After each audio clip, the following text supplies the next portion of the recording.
My name is msnobuntu 𝓢𝓬𝓻𝓮, a divinely inspired, vibrantly anointed artist.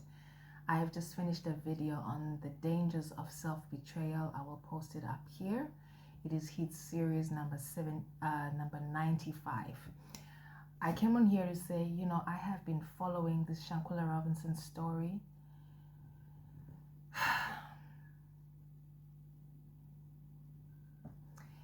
And I'll say this. Self-betrayal is the worst kind of betrayal. This is not to blame her, but when I look at the circumstances of everything that has taken place, she's a young woman, she's 25. And that's a time when you are not solid yet in standing up for yourself. In fact, it takes a lot of people, even 40, 60, 80 years to get to a point where they don't betray themselves. Learning how to not betray yourself is a lifelong learning. And if you are present and are paying attention, you eventually learn the benefits of it, as opposed to have to live with the dangers of betraying yourself. I look back now and I'm watching her story, and I'm not victim shaming. I have such great grief and compassion towards what happened to her, and I'm totally shocked every time a new detail comes up. She has not developed enough in her mind to know that self-preservation as opposed to self-betrayal is the better choice. And so I cannot blame her.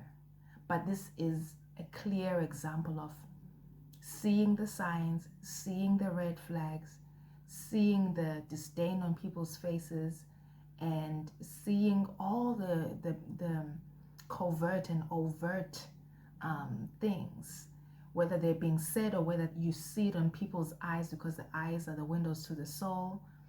All the things that she saw, I believe she saw all these things and didn't know what to make of them.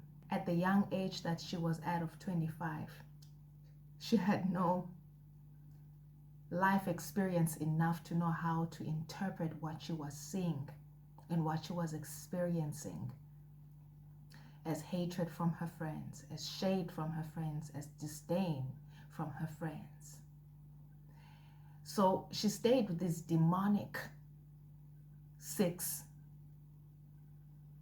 in her life, pouring and pouring and pouring into them, because where her development is, it tells her that just keep doing more and you'll get a better result. Just keep giving grace upon grace and mercy upon mercy to someone who's shown themselves that they're a pig, and that your pearls are not things that they deserve.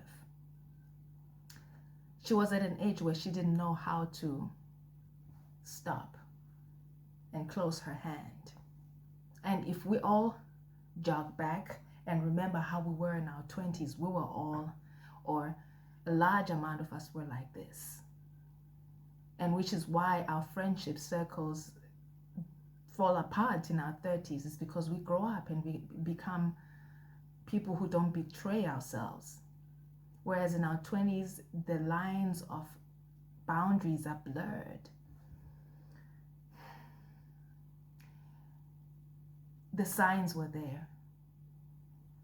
And her not having enough life experience, she betrayed herself. But there is no gain to betraying oneself. It's a dangerous move, because what it does, it increases the venom in the demonically embodied person that's a frenemy. It increases their venom, their hate, their disdain, their ill will, their ill wishing for you. It increases to a point where they can conspire to do what was done to her. This has been such a great lesson. And so her life is not in vain, because I'm seeing how the glory of God is being magnified in her death, that Here's a lesson. Don't betray yourself. Don't have people around you where you see things on their faces, where you see things in their eyes, where you see their actions and you see how they move. And it makes you go,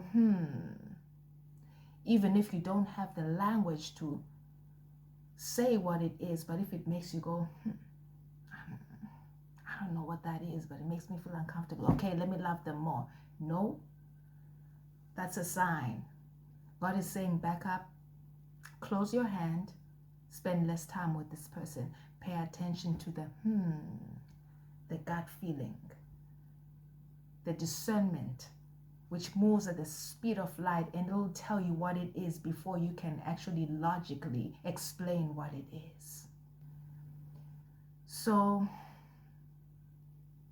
I rejoice for her life, because it's not been in vain that it has been taken.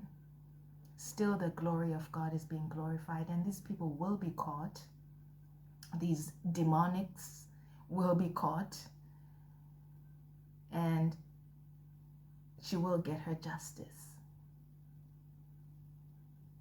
And this is probably happening in a lot of our 20-something-year-olds' lives. And God is sounding the alarm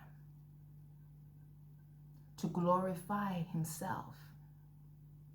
He didn't cause this, and he didn't bring it to Shankwila, but he's saying, okay, the enemy is trying to steal my glory through this life that could have been long and prosperous and been such an example in the community. I'm still going to take what was meant for her harm and use it for good. I'm going to use this story of her death to glorify me, and send out an alarm and send out a message that listen to your gut. Listen to your gut. You might not have the language, but that feeling, that sensation, that pause within yourself, you 20-something-year-olds, you 30-something-year-olds, that pause is a sign. Back up. Take stock. Watch the fruit and discern the fruit, and get to know your friends by their fruit, not by your desire to want to have friends and to want to have a circle and have people to go on holiday with. Holidays that you're going to pay for entirely. And you're going to go with leeches that are then going to see fit to murder you. Heed. Stay blessed and be blessed. I'll talk to you again next time.